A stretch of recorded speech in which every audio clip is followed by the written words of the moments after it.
gotta say sorry. I fucked it, boys.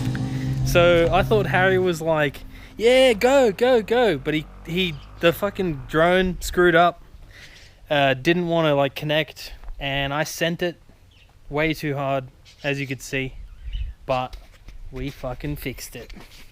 So it's pretty dodgy, but we're gonna have to get an axle. We're gonna have to get an actual like axle drive shaft shop to make us a whole rear end.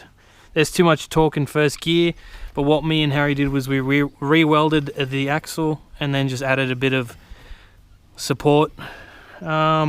This axle popped off, we just fixed it, put it back in, and now we're going to try and cruise around in it, get as much footage for you guys.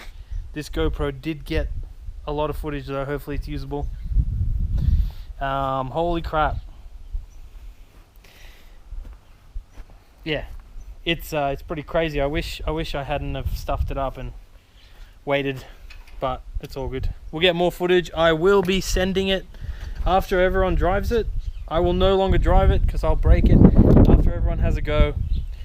On one of the last 2 days, I will send it again to the point of destruction for the drone. Love you boys and girls and ladies and gentlemen. Fucking all right.